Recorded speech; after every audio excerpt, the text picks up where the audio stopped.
Ever since we started camping, my friends and I have competed to find the best spot. Until I found the strange journal at Colors Cove, I thought I'd won our little contest for good. As a campsite, Colors Cove seemed perfect. Beautiful, secluded, and close to the water. When I first stumbled upon it, on an old map in a second-hand bookstore, I thought I'd struck gold. None of my friends had ever even heard of the place, despite the fact that it was located in a popular national forest, not far from the main trail. The area was so popular that we had trouble just finding a place to park, but all those loud and sweaty crowds disappeared once we took the turnoff for Colors Cove. I never would have found it if I hadn't already known where it was. The route began beyond an enormous bone-white boulder, so large and out of place that it seemed almost to be blocking the way on purpose. After we climbed down the other side of it, I had the strangest feeling that we were suddenly alone in the woods. Part of it might have been the path itself, which led downward through a narrow ravine. The steep cliffs on either side smothered any sound from the outside world, and made the trees above seem gloomier and more imposing than usual. There was something uncanny, too, about how well maintained the path was, even though it seemed almost completely unused.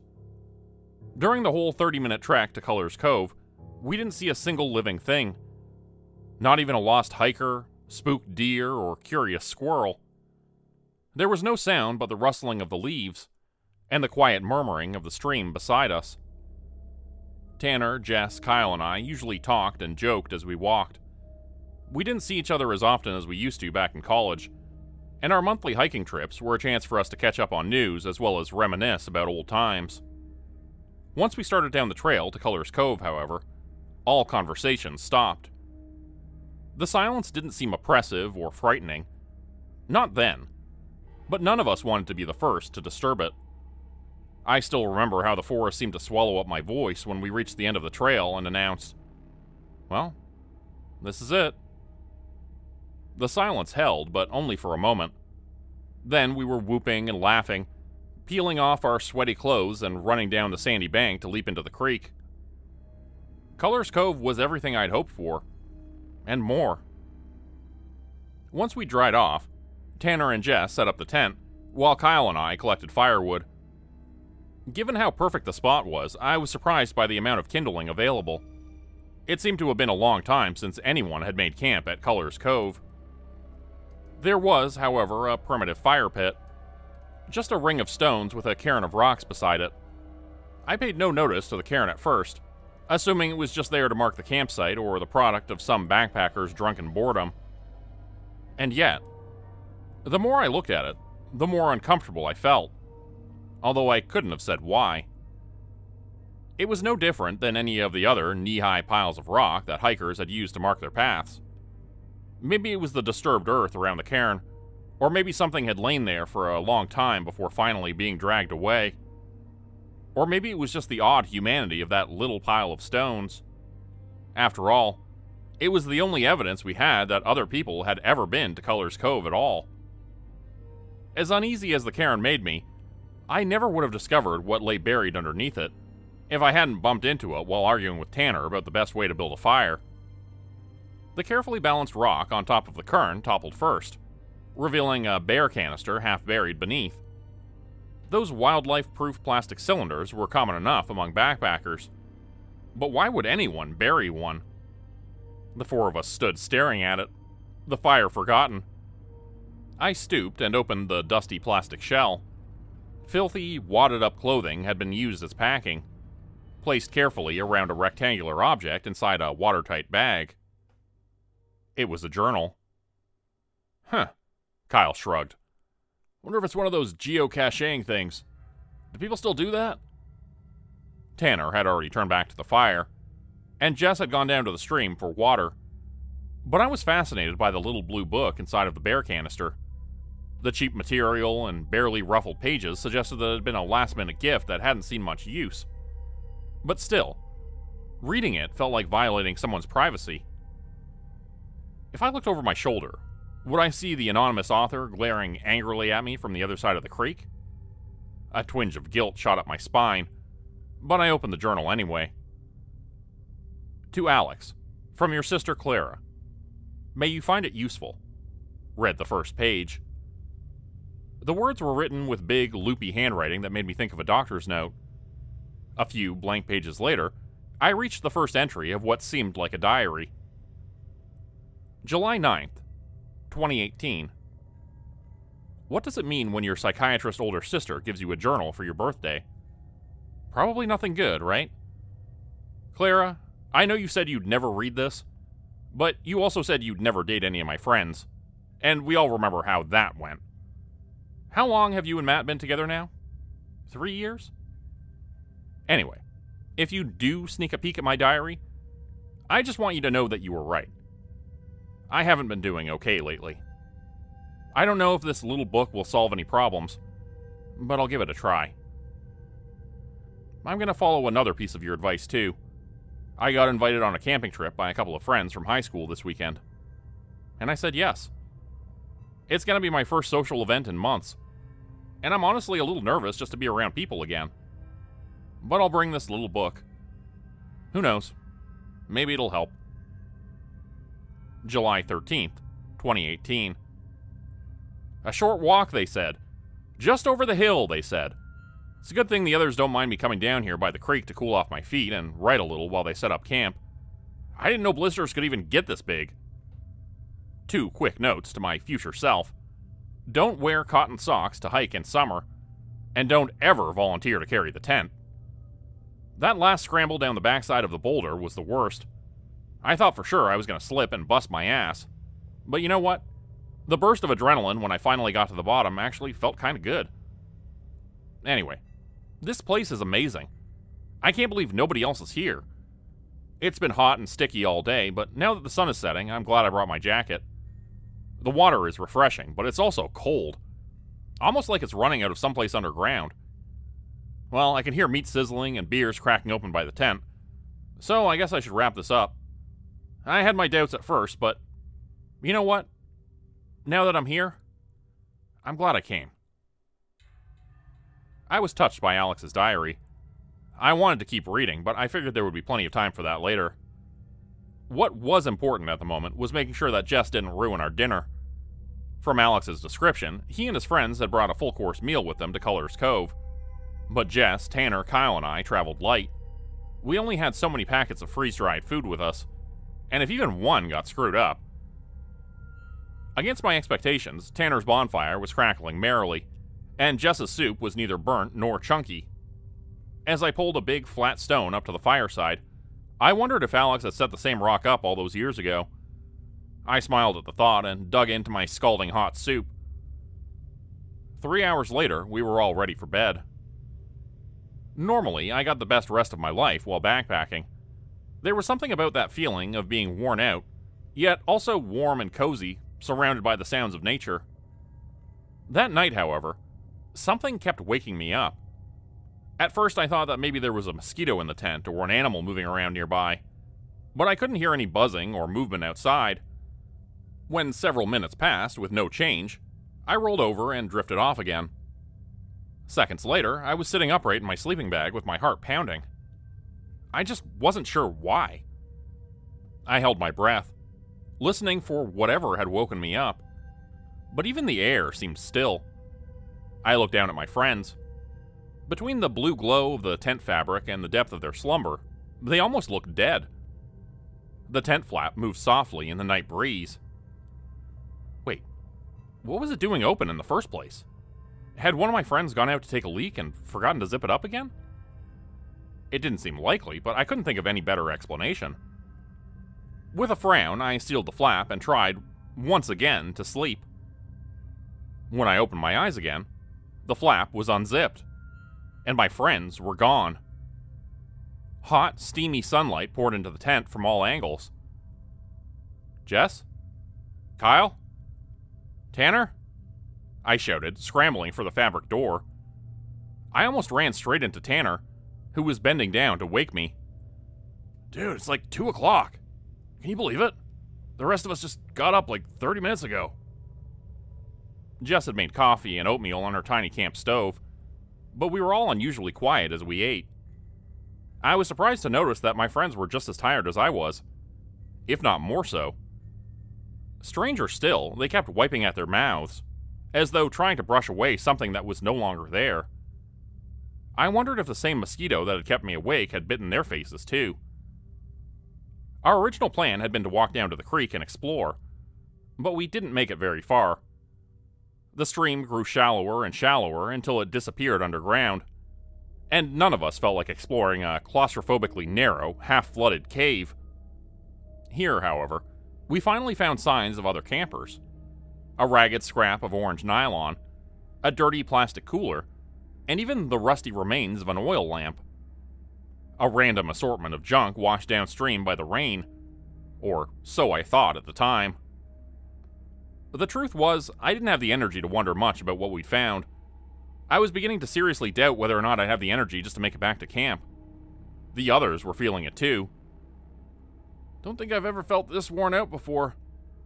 Kyle chuckled, but there was a nervousness in his voice. The level of exhaustion we were experiencing wasn't normal, and we all knew it. I would have given anything to lay down on the rocky bank of the creek and take a nap, but I couldn't shake the fear that if I did, I might never wake up again. What was wrong with me? What was wrong with all of us? Jess, Tanner, Kyle, and I must have all been thinking the same thing as we slogged back to Culler's Cove. The walk should have taken less than an hour, but the sun was setting by the time we reached our campsite. "Anyone else feel like calling it a night?" Jess asked. There was no need to answer. Kyle was already sitting inside the tent with his boots off, staring blankly out at the twilight sky. Tanner had the camp stove out and was mechanically heating up yet another packet of freeze-dried soup for dinner. No one had the strength to even think about building a fire. I crawled into my sleeping bag and fell asleep without eating. Alex's strange diary completely forgotten. It was pitch black inside the tent when my eyes snapped open a few hours later. Just like before, I had no idea what had awoken me. My friends seemed to be sleeping deeply, and the tent flap was hanging open.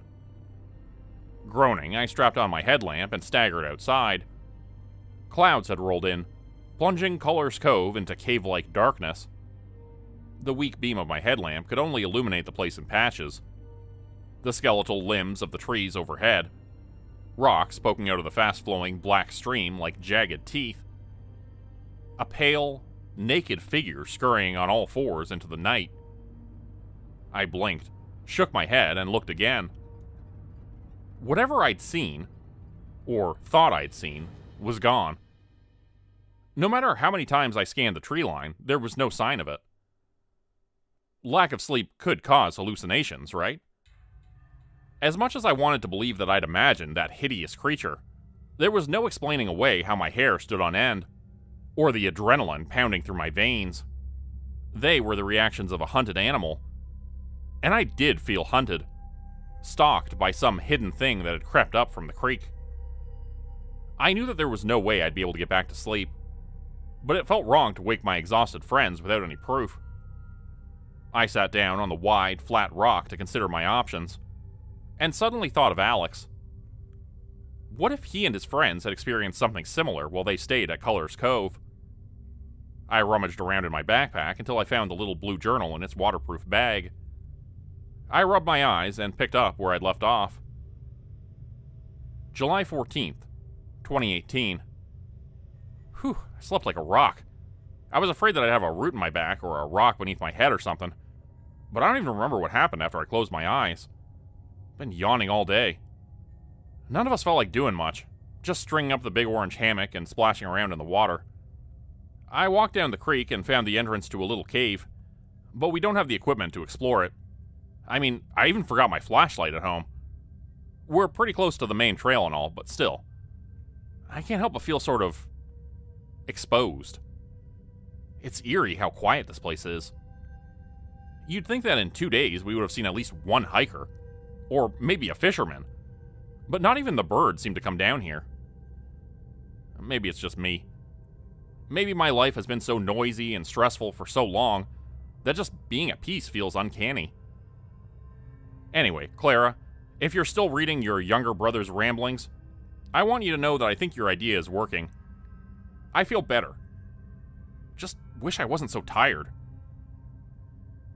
That word, tired, sent a shiver up my spine. I glanced up from the diary, expecting to see some gaunt, horrible thing drooling right in front of me.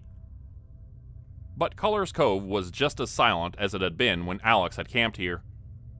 I turned to his next entry, which seemed disorganized and frantic. July 15th, ? They don't believe me. None of them do. But I know what I felt. I almost hope that this is some kind of stupid prank.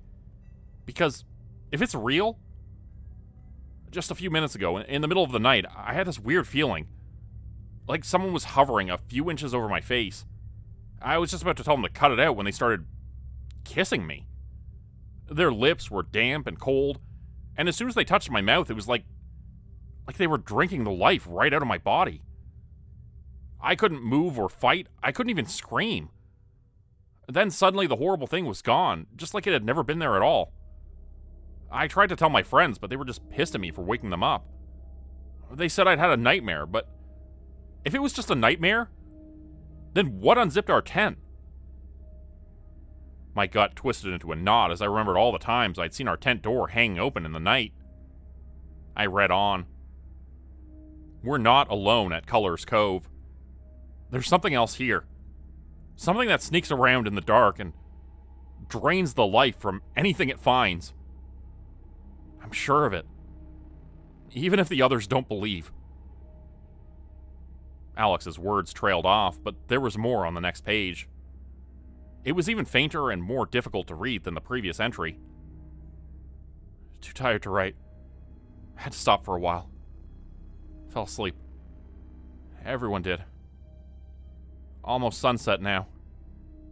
Friends know something's wrong. Going to try to reach the main trail before dark.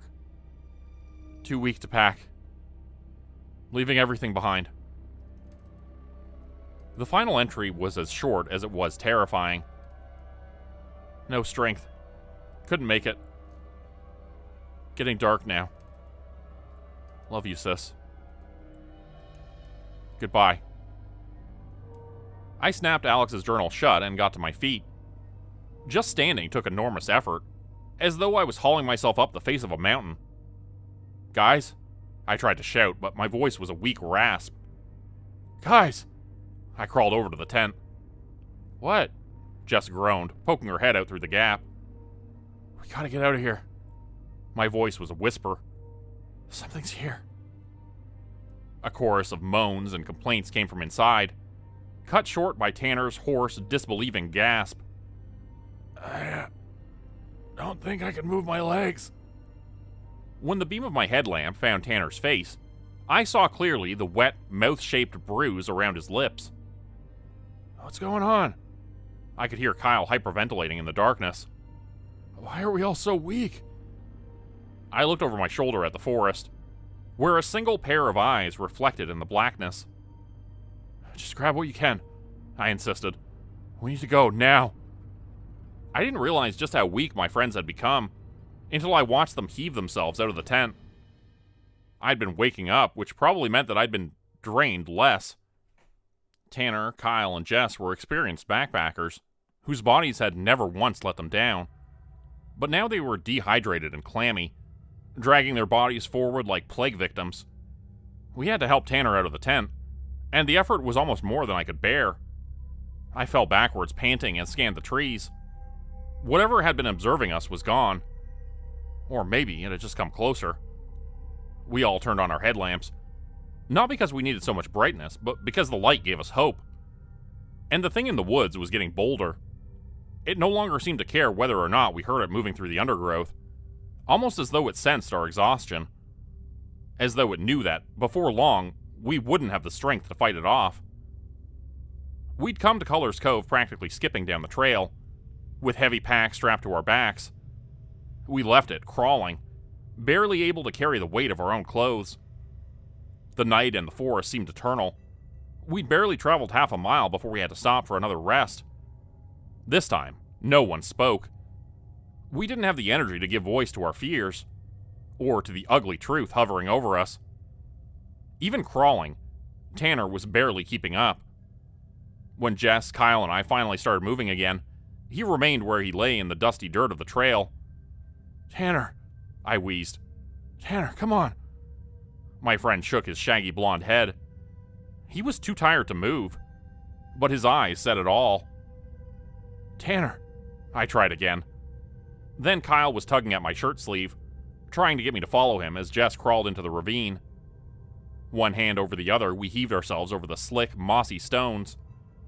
Guilt kept me looking back over my shoulder. If it hadn't been for the sudden grunt and heavy dragging sound, I probably never would have turned around at all. But when I did, I saw a pale arm pulling Tanner's limp body away into the darkness. By the time Jess, Kyle, and I were halfway up the ravine, the sky had begun to brighten. No matter how great the danger behind us, we could go no further. We had to rest. Instinct told me that whatever was hunting us would hide itself away in some lightless place during the day, but we couldn't be sure.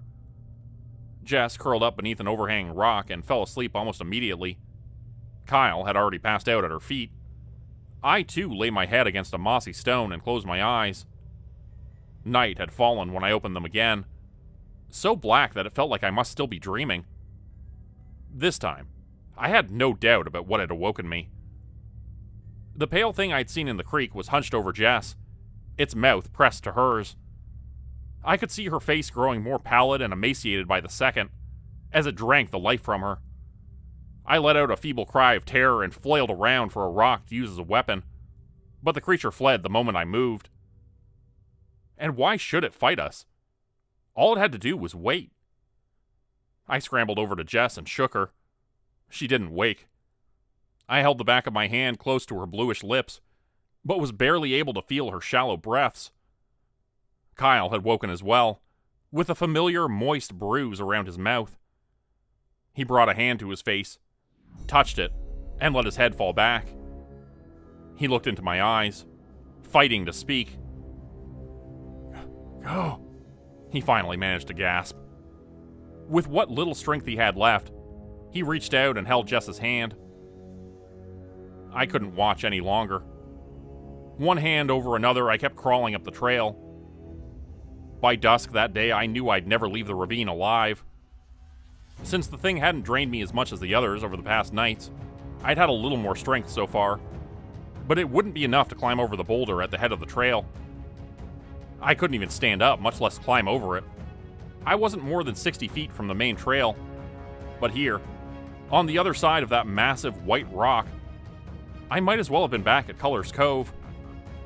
With a sigh, I rolled over onto my back and looked up at the darkening blue sky. "Help!" I wheezed. The word was softer than a whisper, but I still tried again. "Help!" Of course, there was no answer.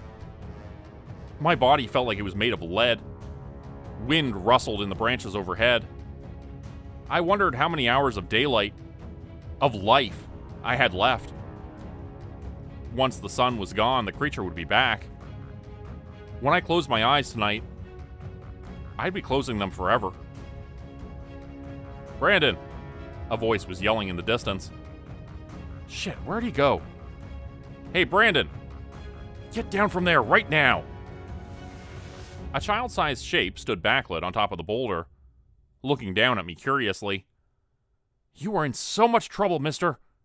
The distant voice bellowed. "I told you to stay with your mama." Dad?" Brandon called over his shoulder. "There's a guy down here." The sun was setting by the time the rescue crews arrived to carry me out. It was a blur of stretchers, 2 bright lights, the smell of disinfectant. My blood test showed deficiencies in everything.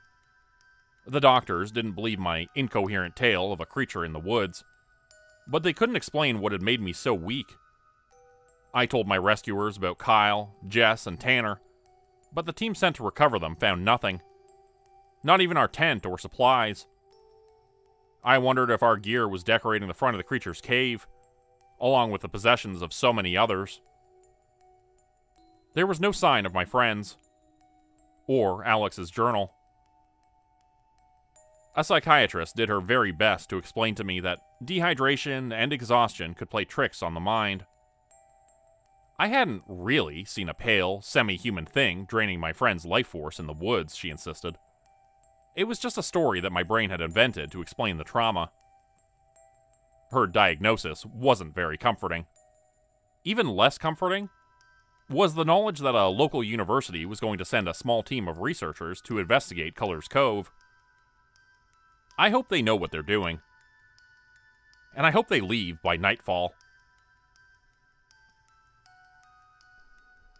Become a channel member today for early access, bonus videos, and special emojis only available to members. Check out the description below or click the join button for more info. If you'd like another way to help support the channel, please consider joining my Patreon page at patreon.com/JordanGrupeHorror. As a patron, you'll get access to bonus videos and content. You'll be credited at the end of every video going forward, and if you decide to stay for 3 months, I'll name a character after you which will be featured in a Hollow's End story. Links to join the Patreon are in the description. Thanks everyone for listening. Please like, subscribe, and comment to help the channel continue to grow. And see you again next time at 4 p.m. Eastern Standard Time. Hope you have a great night.